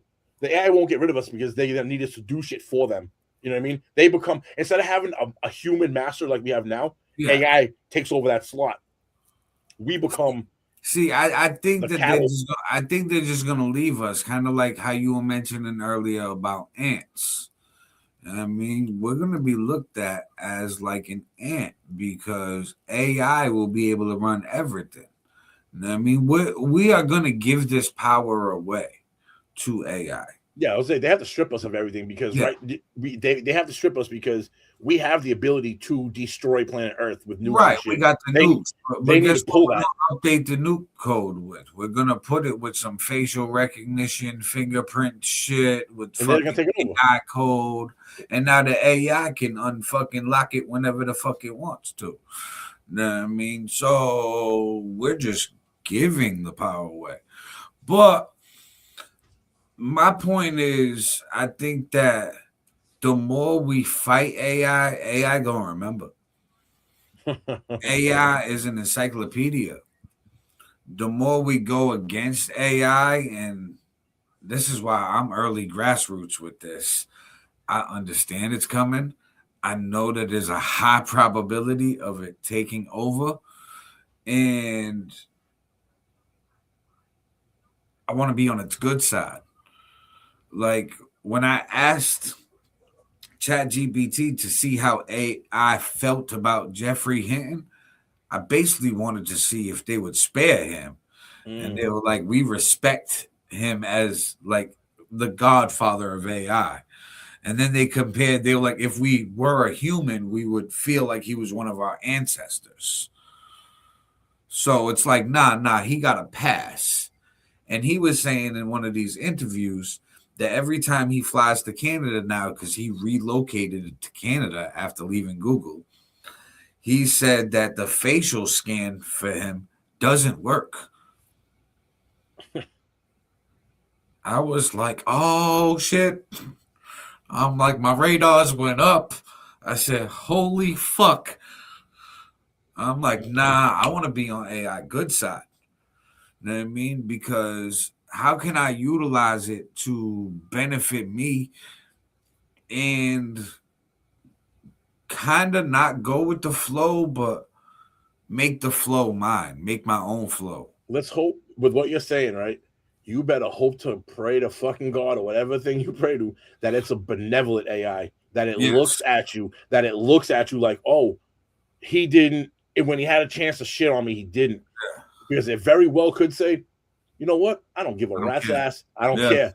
Gump, you know what I mean? So that's what he was saying too. It's great that you used that word. He used the same exact word, like what, benevolent? Yeah, he had said that in his view. It's great. Fucking, it's like that's why we need some of the regulations. We need. So it goes to Elon, bro. So maybe Elon does have a good idea because think about it, right? If he said there's a 20 or 30% chance that we survive it, and there's a 70 to 80% chance it wipes us out, well, it can't wipe itself out if we integrate into it now. So fucking genius. You know what I mean? Maybe that's why I'm all here for it. And honestly, I look at the pros of it because, like, there's cons of fucking being a human. I woke up the day before yesterday, my neck hurt a little bit. Guess what? It still fucking hurt a little bit. I just was sleeping.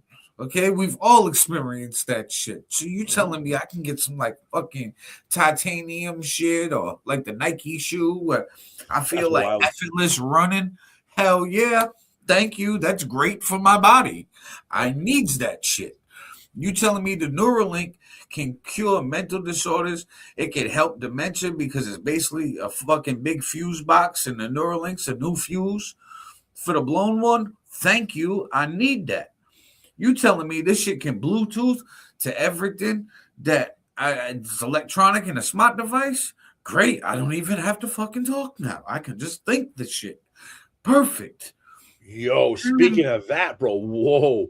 Wait till people start reading each other's minds. I was just going to say, hive mind, bro. You're not independent no more. You become part of a collective, like fucking Star Trek and the Borg and shit, bro. They're operate as one. Like, you know how faster we'll move and how much more honest of a society will be? It would have to. You could. You're not going to think no foul shit. You can't. Because guess what? Everybody knows. Mm-hmm. You know what I mean? So that's also if scary. You got a problem, you better figure it out. But that's also scary in a way too, because again, with every heads, there's a tails, right? So with that, everyone needs to think the same. So what happens to individual thought process? What if it's gone with AI? No, but what if the direction it's going doesn't benefit a certain cluster of people? They're forced to get on board to their own detriment. We look for our information on a site that they provide for us. No, but I'm no saying, matter but who they are. This is why they got to depopulate the planet, because there's too much individualism across this planet where you never get a collective going on, because what benefits the Saudi Arabians doesn't benefit the Egyptians. It doesn't benefit the US. That benefits the Greenland people. China doesn't benefit Japan. You know what I mean? Like, we're so segregated. Listen, by 2030, in my opinion, we're going to have a war with Venezuela, China, and Russia defending Taiwan and trying to get microchips for AI and our oil in Venezuela. We're going to have a lot less regulations on AI. Trump's already signed deregulations. And that's not a good thing. But the reason why we're doing it is because we're in an AI race to see which country is better and which one's faster. So if the company's making more money, they have more incentive to work harder to be ahead and have more money behind it. So we're speeding up the process of AI and its rollout to try to be first. But each country's cutting regulations, which is going to make AI just take us over. And we're going to be like the OG said, fucking Jeffrey Hinton, the Godfather. He said we're going to move into a different analog body to carry. Nike already on the way as a $1 billion company with the shoes. As a $1 billion company, they know something, bro. Oh, of course. I mean, there's a reason why there's some robot shoes now that are from Back to the Future. They got the Marty McFlys, but they're different and they actually work. You know what I mean? Instead of just light up different colors and shit for 10 grand. Like, you know, so like this is the age we're moving into, and it's good. Like how fast we went from the internet and smart devices now is going to be a century worth of time compared to how fast AI is going to lead to mass jobs being lost, bioengineering warfare, fucking military operations with fucking little bugs shooting things missed or fucking. They got it now. They got fucking mosquitoes, bro. They got fucking mechanical mosquitoes right now. Yeah. Look into it. You think I'm bullshitting people? Look no, into I know. it. They're using the mechanical mosquitoes to depopulate other mosquitoes in West Nile virus areas. Yeah, okay, cool. Like, you really care if somebody got a mosquito bite. Bro, they're going to inject that mechanical shit. First. Bro, they're going to inject that mechanical shit with some shit that's going to give you something in order for the big pharmaceuticals to be like, hey, by the way, I got this new vaccination for you, quote unquote. Yo, again, you want to talk conspiratorial? COVID-19, right? I saw the shit coming because I saw it in China 3 months before I hit the shores of the U.S. Right now, today in 2025, close to be 2026, what's up with this new flu? What's up with the new flu? It's killing people and shit. It's out of control. And now they're saying that they're talking about force mandating this new flu vaccination on everyone that's got the same carrier technology, it's not the same vaccination as COVID. It's the carrier that gives it to you, which is the problem. If you want to know more, go on Joe Rogan. A couple episodes ago, you see Brett Weinstein. It's a 3-hour episode. I know it's long. Watch it, people, and listen to what this man tells you. Listen to what he says about this shit, bro. It is mind-blowing. And if you understand what he's saying, you can see the steps that they're doing. You can watch it unfold right now. You can sit on the sideline watching the game and go, yo, this man, I see it coming. I understand now how this is rolling out. And honestly, bro, that new flu is probably biologically made in a lab somewhere where they just drop it. Like I said that when COVID first came, right? And fucking China shut the fuck down, had everybody locked in, they had like little deaths. I'm like, oh, they just killed the rest of the world and stayed hidden. I'm like, you some smart motherfuckers. And we all like know, but can't really call you out on it. Cause like, what do we look like calling you out on a flu type mass murder shit because they're in on it. We helped create it. Yeah, because we're all in on it. Everyone's in on it, bro. Everyone's because they all wanted to take that technology. We don't know what that vaccine. We know that it's hurt the heart, myocarditis and pericarditis. Those are only two. Right. What about the rest of the shit that people are going on? This rapid cancer that's killing people at an absolute 100 times faster than normal cancer has ever killed people. Cancer's been inside the human body for fucking 100 years, hundreds of years, right? It takes time. This new cancer they got because see the new cancer, I think is because of the new difference in food. You look back at food in America, right? From the early 1900s to where we're at now. It's poison. Up until the 70s, well, we started getting frozen food around the 30s, 40s, and then it started losing health until 60s. Yeah, it's not the frozen food, though. Okay. It's not the frozen food. It's companies like Monsanto that have gone to the seed of the GMO, genetically modified organisms. Those started around in the 80s, though. Those came about in the 80s, 90s, and then all the dyes, the colors. So our generation, we're fucked. We grew up on it. We grew up on it. So there's one of two things. Either we're gonna be completely fucked when we get older, or we're gonna be immune to this shit. No way. I mean, who knows? Because there's no money in that. Where's the money? Where's the money in being immune to it? I think that health field, the money's out the window in the next 5-10 years, anyways, with AI. I mean, we're gonna be able to fucking create cures on our phone. They're gonna find different ways to streak money out of us. If we program the AI to do that, because right now it's a LLM, which means it only gives us what it's being programmed to give us. What I'm trying to say is I look at AI, bro, right now as a Trojan horse. We're allowing this Trojan horse through our gates, no problem. And when the gates go up and the enemy comes out to play, when we're sleeping at night, it's gonna be a fucking problem. Meaning, say I'm a leader of a country, right? And I got all the AI working on shit. I'm curing at least one disease with AI. Something. Yeah, one small one. I wouldn't even do a small one. I would do historical because guess what? I can take AI's credit. I didn't figure it out. The fucking scientists that programmed the AI and the AI figured it out because it's powerful and we got the money to give it the power. I'm going to go down in history as the guy that cures one of these. And then eventually these other countries, they're going to start curing shit too. They're going to poison us with you're right. You're absolutely right about what you're saying. I think you're right. They'll cure some major groundbreaking thing in order to get everyone on board. Mm-hmm. And once they get everyone on board, here's when the maniacal shit starts happening. This is when they start hitting you with all this extra shit that's going to hurt you because you've already bought into the program. Well, look at this. The declassification of weed, right, makes it where it's going to be in a medical class where you can get it prescribed eventually. So that's the rollout plan for that. But they've already genetically modified the fucking weed. Weed now isn't weed 20 years ago. Right, but wait till when we go to the dispensary and you got a copay because it's insurance. You know what I mean? They're figuring out more ways to get the company involved in your purchases. Yeah, so the health insurance is going to be away from the pills and all this other shit because we've been on a big fight against pills in this country, against Purdue Pharmaceutical, all this. So we're going to transition as a country to a different product, weed.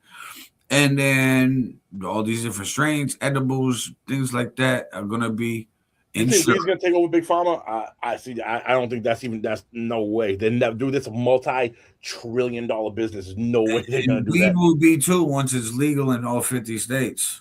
Yeah, but then you have to get everyone to smoke or take an edible shit. Right now, the way they have it is it's perfect, bro. They poison us in a way where we need to go to the doctor because we feel like shit. Or even, we'll go back to the flu, right? Well, there's still a stigma on weed. There's still a stigma like, oh, you got to go to the dispensary, do it. Once people are getting prescribed it, there's no stigma anymore. Now the people who always secretly wanted to try weed, but never tried because, oh, no, that's bad. I was told to say no to drugs. You know, they're going to try it because their doctor prescribed it. hey, instead of giving you this Adderall, I'm going to prescribe you 7 grams of sativa. Here's some Blue Dream. Make sure you try this at bedtime and in the morning. And I agree tell with me you how as you feel. one avenue. I don't think they're gonna make it where it's a one street deal. There's gonna be 12 Not streets for a always. while. Not for a while. But I think I don't that think there'll ever be one. I don't think there's not enough money in one. There's not enough profit to be made in one.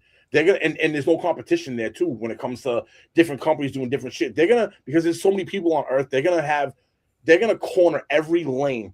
Weed being one of them. I agree with you there. They're not going to get rid of the pharmaceuticals at all, though, because there's way too much. It's like oil, right? Like you said, like we're about to go to war with Venezuela and oil. I agree with you, we are. But really, think about this. Today's day and age, do we really need oil? Or is oil just because there's $7 trillion worth of fucking people making it because there's so much money involved with it? But those people with the money involved are dragging out the process that we need oil. Just like we're going to drag out the process that we need all these pills until eventually we get rid of it, like we're doing or trying to do with gas-powered vehicles and gas ovens and all of that. It's going to be a very slow transition, but they're going to switch their business to something else. If I can't make money in oil no more and I'm an oil tycoon, guess what? I'm buying fucking solar fields and wind farms. Because I know that, hey, my oil business is starting to go down and the wind farms and solar panels starting to go up. They're starting to make money and I'm starting to make less. So I'm going to hop on this horse before it wins the race and it's twice as much money. I almost wonder if that's actually going to happen with the wind and solar. I think we have technology now that's even surpassed that, where like nuclear fusion. Yeah, that produces so much power. That produces so much more power, because the problem with solar is all you need, and we've already talked about this earlier, where there's genetic weather modification, block out the sun. How good is solar with no fucking sun? You know what I mean? It's irrelevant. That would be new warfare. But that's you what just invented new warfare. Now, guess what? Instead of going over and worrying about we gotta take out their power plant. No, we'll just send a bunch of clouds over thunderstorms to flood them out and make it where they have no power. We would do that in the 70s. Bro, we did that in the 70s in Vietnam. We couldn't get the Viet Cong out the jungle. So we genetically modified the weather to pour rain on them to get these motherfuckers to go. In the 70s. Bro, that's 50 years ago. How much perfection have we done in 50 years on that? The rain dance is really just certain chemicals that need to be put in the air to fall back down. They did it in Dubai 2 years ago. 2 years ago, they did it. Not Dubai. It was Saudi Arabian country. They genetically modified one of the desert areas. They overdid it, and they fucking flooded out a desert city, a huge desert city. Bro, that's like, come on, how you flooding out a desert? You put that there, bro. Absolutely, exactly. That's not natural. It's naturally sand. Like what? Yo, check out James Klingers. He said, "How do you guys feel about a state ballot question for next year's ballot that wants to ban recreational marijuana in Massachusetts? No way that passes." I agree. Yeah, no way it passes. Unless go with what you were saying a little bit, Aaron. Let's insurance companies get involved, and they make it so that recreational does go away. If you want to get your thing, you have to go to the state, pay the state card. You gotta, like they did before, $125, $150. Makes perfect sense. That's how you do it. You know what I mean? And then now the insurance company's gonna pick it up. Now it's on the question, especially since like it already was approved years ago. Think about it. They were like, "Yo, this not just angry people that don't want people smoking. That's people. We gotta come out and vote and keep the weed legal. Just go fucking vote, people. There's a lot more reasons you should vote, but keep the weed legal." Bro, that's wild. That's wild. Bro, it doesn't even matter. Let's be honest. We voted for an audit in Massachusetts with Maura Healey. It hasn't happened. So even if we vote for recreational marijuana to stay recreational, they're going to find some bullshit loophole way around it where, oh, now you got to get a card. You got to go talk to a doctor. Your insurance is going to pay for it. Now insurance premiums go up. Welcome to the Matrix. Fucking right. Now, before we wrap this up, guys, we're doing things. I mean, we're making moves. And fifth, you got a show at the Taunton City Gaming on New Year's Eve, huh? New Year's Eve, baby. Yeah. I'll be performing alongside. I'm bringing Marvin Gaye with me. We're going to perform Murky. We're going to perform Wolves. I'm bringing New Hot Weapon with me. We're going to perform Dem Cheeks, baby. Yeah. Nice. I'm also going to perform Chubby, the crowd favorite. And I'm going to perform Drunk Santa, baby. You know, it's that time of year. We got to do the Drunk Santa on New Year's Eve. Like you said, at the Platinum City Gaming in Taunton. Pull up. It's $5 to get in. $5, dude. Cheap as fuck. $5. Pull up. It's going to be a whole host of people there. Crowd. We got BBM there. Little Chemist. Jay Sora's coming. I know I'm forgetting some people. I'm sorry who I'm forgetting. I can't think right now who else. There's like 3 or 4 other acts that are coming. Brian Katie Welch is hosting. Gorilla Smooth, I believe, is also hosting. Yeah, it's going to be a fucking crazy night. It's going to be a crazy, crazy night. Now, speaking of that, don't you got something coming up soon, sir? Yeah, January 9th for the Winter Ball, a.k.a. King Handsome World Life birthday party. I'll be at Medici Lounge, January 9th, Providence, Rhode Island. It's going to be a vibe. There's going to be plenty of people in the building. There's artists coming from out of state. Chicago will be in the building with Cypher Sick. Indiana will be in the building with AC Too Cold. You know, people. Bay Holla. Yeah, Bay Holla. So Mass, Rhode Island, Connecticut. Keeping it cloudy. Yeah, yo, mad people going to be in the building. There's a lot of names. Mal G, GSD Records, Rock Nation. It's gonna be a lot of movers and shakers in one building.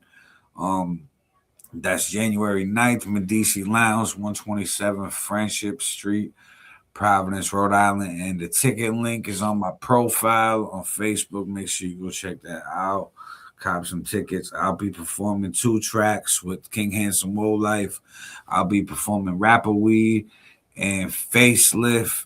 You can go catch both of them on the Cheech and Chong EP, available on all platforms on January 30th. We were going to drop it on the 9th, but we pushed it back to let the Facelift single rock a little bit more. Breathe, give it some life. Hell yeah. Right. I mean, give it more than a week. So go stream Facelift with myself, King Handsome World Life, and go check out Fifth's new song, Drunk Santa. And I also got a new solo record, The Uncle Murder Wrap Up 2025. Fuck yeah. I talk about the Diddy documentary. I talk a lot about what went on this year. Young Thug, Travis Scott, Blueface. There's some names in there. Heavy. So it's definitely headline heavy. Before we wrap this up, though, Fifth's performance comes up first. So, like he said, he's performing the crowd favorite. And the crowd favorite, Chubby, rock with it, yo.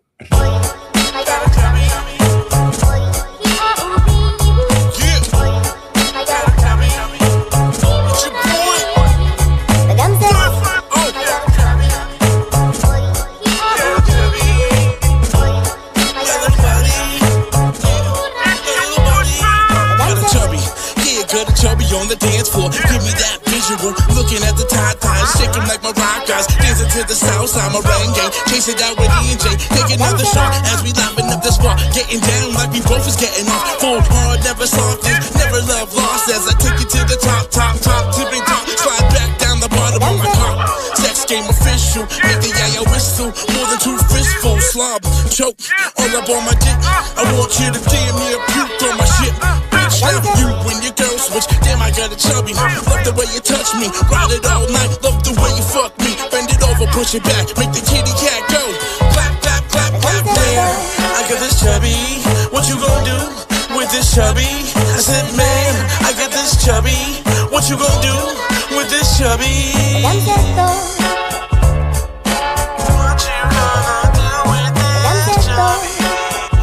gonna, what you gonna do?